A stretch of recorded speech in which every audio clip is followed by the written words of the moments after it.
한 번 정도 사람들이 투자에 관해서도 쇼크를 받게 되면요, 그 후유증이 굉장히 오래 갑니다. 20대 30대 사람들 막 들어와 가지고 처음 겪는 거잖아요. 주식이라는 게 올라가는 줄만 알았는데 이렇게 난리가 나가지고 이렇게 그 안에 이거 하니까 이 사람들이 그 트라우마를 상당히 많이 받기 때문에요, 그거를 해소하는 데까지 한 1년 정도 지나야.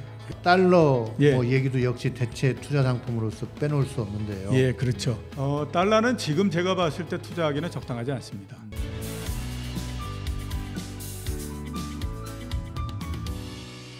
예적금 포인트 한번 정리 좀 해주세요. 지금 이제 예적금도 상당히 금리가 올라와 있는 상태거든요. 우리가 대개 이제 보면 예금 금리가 올라오는 거에 대해서는 별로 그렇게 얘기를 안 하고, 대개 이제 대출 금리가 올라가는 거에 대해서는 굉장히 많이 얘기를 하죠. 메디치 오면서 저 위에 그 새마을금고 보니까 거기에 3년짜리 3.97% 이렇게 돼 있더라고요.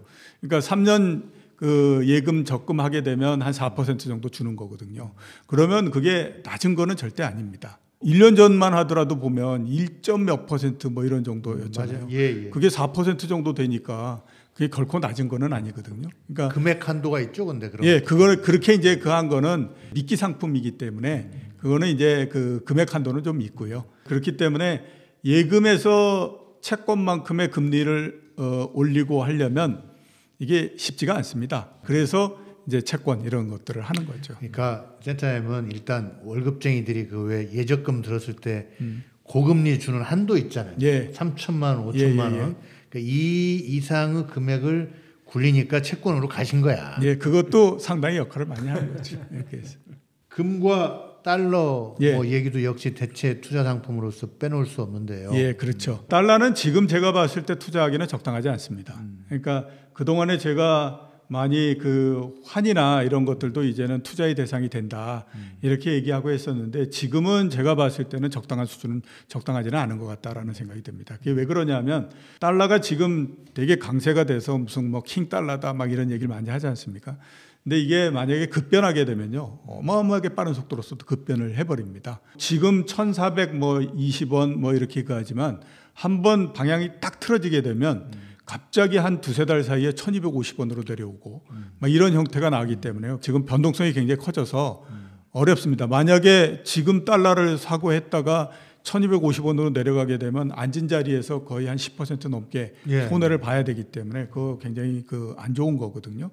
과거에 한번 보면 지금처럼 달러가 굉장히 강했을 때가 있었습니다. 외환위기가 나고 그 다음에 러시아에서 모라토리엄이 나고 했을 때가 있었거든요. 그때 이제 달러가 굉장히 강했었어요. 엔달러 환율이 147엔 정도까지 올라가고 막 이렇게 그 했었는데, 그때 마찬가지로 지금하고 똑같이 어떤 얘기들을 했었냐면 달러의 강세라고 하는 것은 거스를 수 없는 대세다. 그렇기 때문에 올해 연말 정도 되면 엔달러 환율이 180엔 정도를 간다. 이거 했었어요. 그러니까 전 세계적으로 환을 움직이는 사람들이 모두 다 달러를 다 사버리는 형태가 됐죠. 근데 문제는 뭐냐면 뭐 살 사람은 다 샀는데 가격이 147엔에서 더 이상 올라가지를 못하고 거기서 약간 후퇴했다가 또 좀 트라이를 해봤다가 이런 국면을 한 달 정도 지속을 합니다. 그러니까 가지고 있었던 사람들이 야, 이게 마음대로 우리가 생각했던 거하고 가격이 움직이질 않는다라는 이제 생각을 하게 된 거죠. 그러면서부터 갑자기 돌변하기 시작해서 하루아침에 다 팔자로. 나흘 사이에 140엔 정도였던 것이 110엔 정도까지 내려가 버립니다. 한꺼번에. 그래가지고 아무튼 뭐 어마어마하게 막 세상이 막 뒤바뀌는 형태가 됐거든요. 사방에서 곡소리 났겠네요. 예, 그렇죠. 그러니까 지금도 마찬가지입니다. 지금도 보면 킹달러 뭐 이러면서 환을 움직이고 환 딜링을 하고 하는 모든 사람들이 다 달러를 매수해 놓고 있는 상태거든요. 근데 여기에서 생각했던 대로 방향이 나오지 않으면 어느 순간서부터 갑자기 방향이 딱 바뀌어버리게 되면 그 속도는 어마어마하기 때문에, 그러면 금 같은 경우에는 이번 같은 경우에 보면 세계적으로 굉장히 어렵다라는 얘기를 하지만 그렇게 되면 원래 금이 상승을 하고 해야 되는데 금이 그 역할을 이제 못하고 있는 상태이죠. 인플레가 굉장히 심한데도 불구하고 온스당 1,700달러 이런 정도고 뭐 이렇게 하니까 특별하게 이제 그 힘을 지금 못 쓰고 있는 그런 그 상태이거든요. 그러니까 이렇게 된 거는 금이 이 그 뭐 2,000달러 뭐 이 부근에 왔을 때 2,500달러 되고 이렇게 할 거다라고들 많이 생각을 했어요. 그래서 그때 역시 마찬가지로 원자재를 그 딜링을 하고 하는 사람들이 금을 굉장히 많이 갖고 있었거든요. 근데 생각대로 가격이 움직이지를 못했죠. 그러니까 지금은 보면 이게 뭐 추가적으로 이게 금을 매수를 하거나 이럴 수 있는 여력들이 별로 없는 그런 그 상태가 됐기 때문에 일단 그거고요. 그다음에 이제 또 하나는 뭐냐면 워낙 달러가 강세가 되다 보니까 금을 갖고 있는 것보다는 그냥 달러를 갖고 있는 게 낫다라는 생각을 많이 하게 된 거죠. 그러면서 이제 그 금에 대한 수요나 이런 부분들이 그렇게 크지 않았고, 그다음에 또 원자재라고 하는 것이 뭐라 그러더라도 진짜로 이거는 실물에 사용되는 거거든요. 그게 뭐 선물을 거래했건 뭘 했건 하더라도 그 베이스가 되는 것들은 실물에서 사용되는 부분들이기 때문에 지금 경기가 안 좋고 뭐 그렇게 되다 보니까 금에 대한 수요 자체가 그렇게 높아지지 않는 상태가 된 겁니다. 그래서 지금 계속해서 뭐 온스당 1,800달러, 1,700달러 여기에 계속 지금 머물고 있는 그런 상태이거든요. 그래서 당장에 보면 금을 사고 하는 것들이 그렇게 수익을 크게 내거나 그러기는 좀 어려울 거다라는 생각이. 금도 재미는 별로 없을 것 같다. 예, 그렇죠. 근데 그 외에 좀 투자 대상으로 눈여겨 보고 계신 거 없어요? 지금까지 나온 거 말고. 코인 얘기 많이 하지 않았었습니까? 예. 마찬가지로 보면 코인도 가격이 엄청나게 떨어졌거든요. 예. 지금 이제 비트코인 같은 경우가 18,000달러. 여러 가지 많이 악재가 나왔음에도 불구하고 오히려 주식이 밀리는 것보다는 좀 덜 밀리는 것 같다라는 생각이 들어요. 그러니까 주식은 비트코인이 18,000달러일 때에 코스피가 2,400 정도였는데 지금 2,200 뭐 이렇게 내려갔잖아요. 근데 그 동안에 계속 일단 아무튼 이렇게 계속 버텨내는 형태였기 때문에 제가 봤을 때는 비트코인 가격이 여기서 크게 떨어지지는 않을 것 같다라는 생각이 들어요. 이런 정도에서는 한 번 정도 해볼 수는 있는 것 같다라는 생각이 들고, 니츠나 이런 것들은 괜찮다라고 봐야 되겠죠. 그러니까 니츠를 비롯해서 맥커리에서 하고 그랬던 이제 펀드 있지 않습니까? 그거는 매년마다 만약에 무슨 뭐 서울에서부터 원주까지 고속도로를 뚫는다. 그러면 그 고속도로 뚫어서 거기에서부터 나오는 통행료를 가지고 계속해서 이자를 지급해주고 하는 거거든요. 그런 것들은 괜찮다라고 봐야 되죠. 그건 이제 원래의 시작할 때 한 5% 정도 금리를 주는 거였는데 최근에 그게 이제 가격이 좀 이렇게 떨어지고 해가지고 이게 그 수익이 한 6%, 7% 정도씩 나기 때문에 그런 것들은 제가 봤을 땐 괜찮다라고 보여요. 안정적이죠. 예, 안정적이죠. 예. 근데 방금 니츠 얘기를 하시면서 예.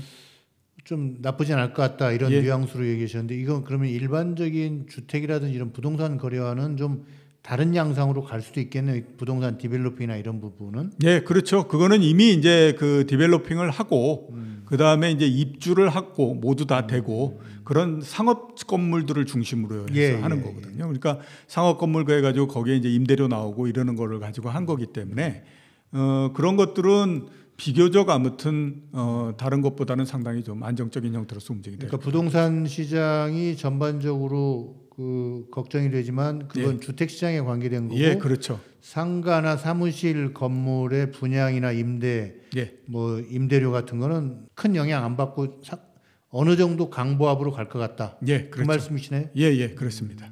그렇기 때문에 그런 것들도 한번 지금 정도에서는 생각해 볼 이것도 중요한 팁 같습니다.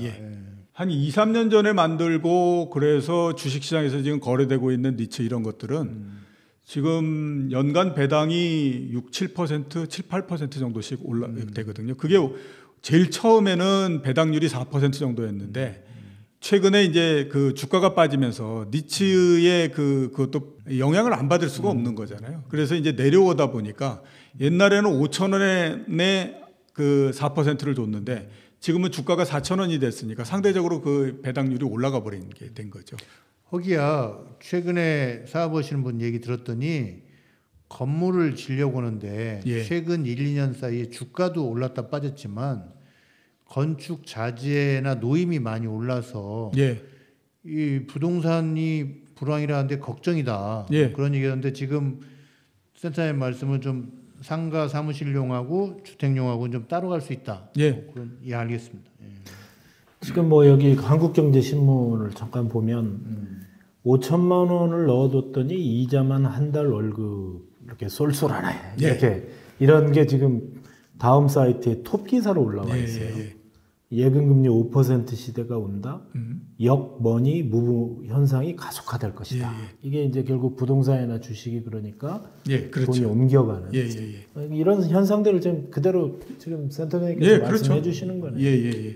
근데 이제 제일 관건은 그거죠. 지금이 7분 응서이냐, 8분 응서이냐, 9분이냐, 정점이냐, 아니면 다시 꺾어져서 내려가는 추세냐? 예. 요 판단인데 본격적으로 월기 시작하는 예. 시기라고 하셨는데 이 시기 판단이 제일 어려운 것 같아요. 그렇죠. 그게 제일 어렵죠. 그거를 잘 알 수 있다라고 하면 굉장히 쉬운데 시장을 보는 사람들은 그렇게 이제 많이 그걸 합니다. 가격이 많이 내려갔어요. 근데 굉장히 많은 악재들이 막 출현을 하는 형태입니다. 그래서 이게 더 내려갈 것 같은데 그러는데도 아무리 밀어도 잘 안 밀리는 형태가 되잖아요. 그럼 가격이 너무 많이 떨어져서 이제 여기 정도에서는 그냥 지임으로 버텨내는구나. 이렇게 이제 그걸 하거든요. 근데 이제 지금 보면 주식 시장이 조금씩 이제 그런 모양을 갖게 되는 거고 그게 가장 대표적으로 나타났던 것이 이제 러시아 모라토리엄이 났을 때 이럴 때였었어요. 그 전에 우리나라에서 외환위기가 발생하고 그러기 때문에 주가가 엄청나게 빠졌었거든요. 그때 막 코스피가 한 300 정도까지 내려가고 그랬는데 그리고 난 다음에 러시아에서 모라토리엄이 나니까 얼마나 겁이 났겠습니까? 전 세계적으로 이제 정말 난리 난다. 그래서 대개들 그때 얘기가 뭐였냐면 지금은 300이지만 150까지 내려갈 거야. 이런 얘기를 했었거든요. 근데 그거를 실제적으로 미는데 300에서부터 시작해서 한 285 정도까지는 밀려요. 근데 더 이상 계속해서 밀리지가 않는 거예요. 이상하다 그 했는데 한 달 정도 더 미는데 안 되니까 반대쪽으로 탁 튀어서 올라가 버리거든요.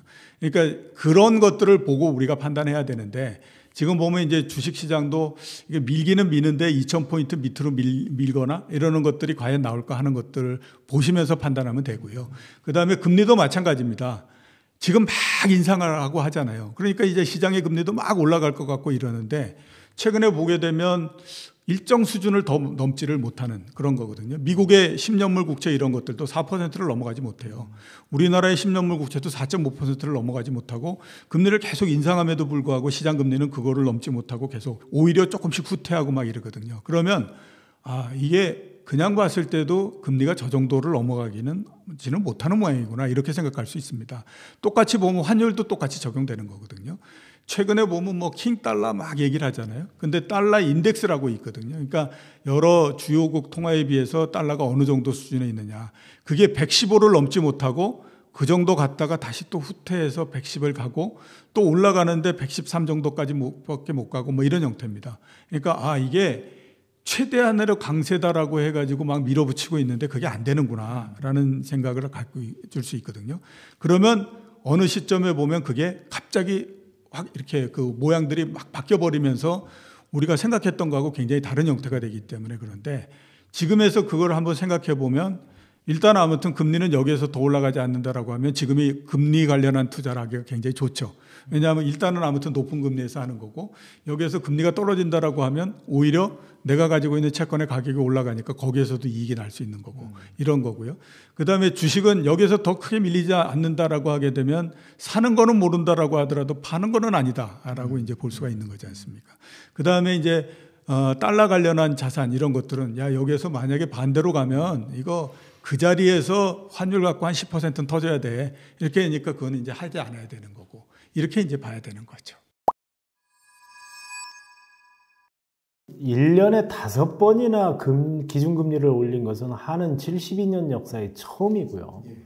그리고 우리가 지금 3%로 올린 것은 2012년 10월 이후에 딱 10년 만에 지금 금리가 3%대로 올라탔단 말이에요.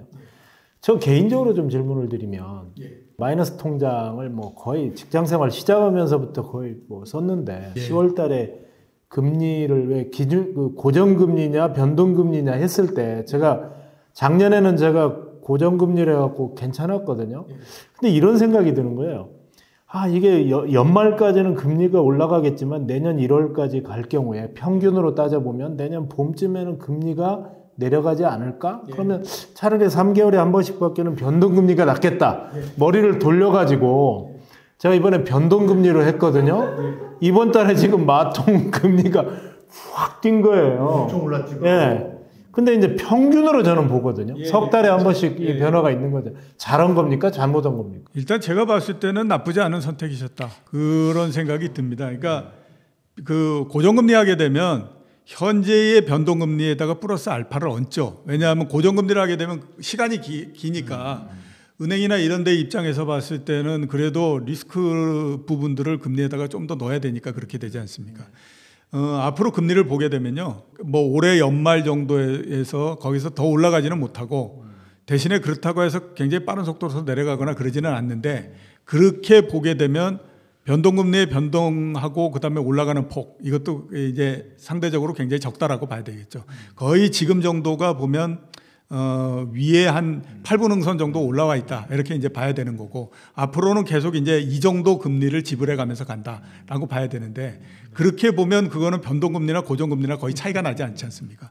근데 말씀드렸던 것처럼 고정금리는 변동금리에다 플러스 알파를 해줘야 되는 거거든요.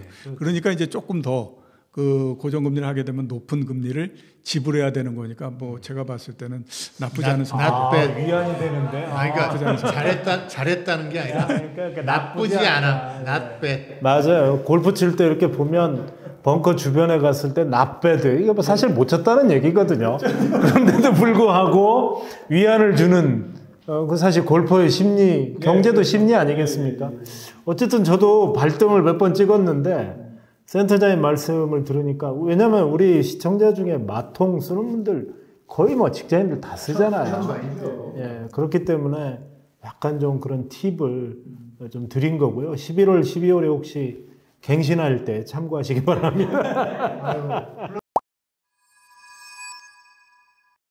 지금 말씀하신 주식을 제외한 투자 상품에 어떤 관심이 쏠린 것은 결국 주가락이 가장 큰 요인일 거다. 이렇게 이제 그렇죠. 쉽게 예측을 해주셨는데 앞으로 그럼 어떻게 될 것 같습니까? 이제 11월, 12월 이런 상황들 속에서 어떤 주가와의 상관관계 어떻게 좀 갈 것인지 대체 상품. 그러니까 대체 상품 이런 것들이 과연 이제 주가하고 굉장히 연동돼서 움직이느냐? 제가 봤을 땐 그렇지는 않습니다. 왜냐하면 우리가 이제 주식시장을 중심에 놓고 생각을 하기 때문에 그러는데.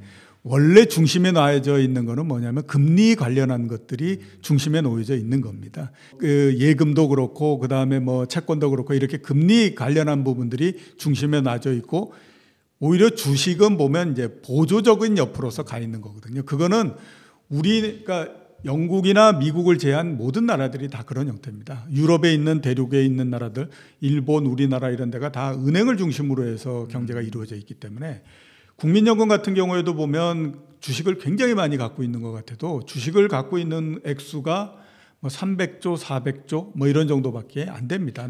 5%인가로 정해져 있죠. 예, 그렇고 나머지 대부분이 뭐냐? 대부분이 다 채권과 관련한 이런 그 금리와 관련한 이걸로 합니다. 그건 왜 그러냐면 그게 아니고 주식의 비중이 굉장히 높아지면 벌 때 많이 벌었다가 깨지면 엄청나게 깨졌다가 막 이렇게 되기 때문에 이게 안정성이 떨어져서 안 되는 거거든요. 그런 측면에서 보면 이제 따로 이렇게 움직인다 이렇게 봐야 되는데 그게 이제 서로 연동돼서 움직이고 이렇게 보이는 건 이게 환상적으로 지금 이렇게 보이는 거죠. 지금 보면 금리가 올라가기 때문에 이제 그 주가가 떨어졌고 그 다음에 이제 오히려 금융과 관련한 상품으로 가고 뭐 이렇게 되는 거지 않습니까? 그게 이제 독립적으로 이루어지면서도 금리라고 하는 매개를 가지고 이렇게 움직이는 거니까 그렇게 해서 이제 좀 차이가 나는 거죠. 당분간은 제가 봤을 때는 금리와 관련한 상품 쪽으로 돈이 계속해서 몰려 들어가는 형태가 될 겁니다. 이거는 올해 주식을 가지고 한 35% 정도 터져버렸기 때문에 사람들이 주식에 대해 이렇게 되면 굉장히 스트레스를 받습니다. 그러니까 더 들어가서 내가 단가를 낮춰서 어떻게 해보자라는 것보다 우선 아무튼 지금은 보면 좀 잊고 싶다 이런 생각들을 많이 갖기 때문에 그런 형태가 되는 거죠.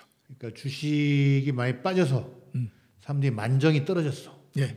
정을 다시 회복하려면 시간이 좀 필요해. 그럼요. 그 기간 동안은 금리 상품을 가봐. 예. 그 말씀이시네. 예. 그 미국에 1930년 대공황이 주식에서부터 시작했다 얘기 많이 하지 않습니까?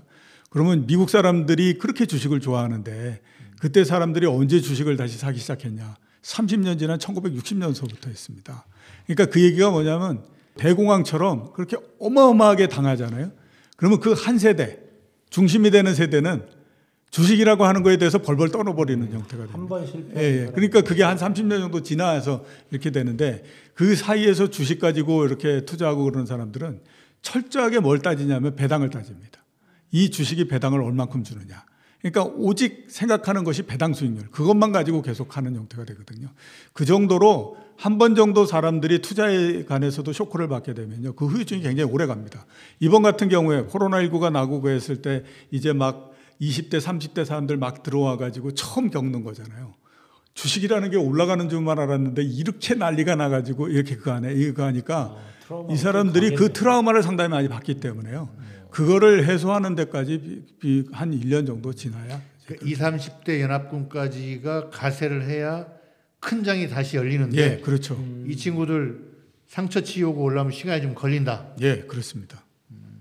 지금 그 말씀은 우리가 막 지나친 기대감 또는 뭐 아주 깊게 우울증에 빠지는 단계 이게 아니고 경제에서는 냉철한 판단과 어떤 시기에 대한 정확한 조정 이런 부분들이 필요하다. 지금 그 얘기를 하시는 것 같아요. 그래서 제가 많이 하는 얘기 중에 하나가 뭐냐면 주가가 오르는 것도 떨어지는 것도 다 자연적인 하나의 현상이다.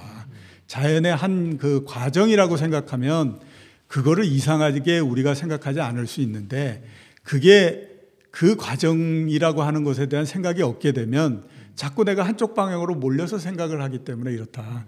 지금도 보면 이제 주가가 떨어지고 했던 것도 하나의 과정이거든요.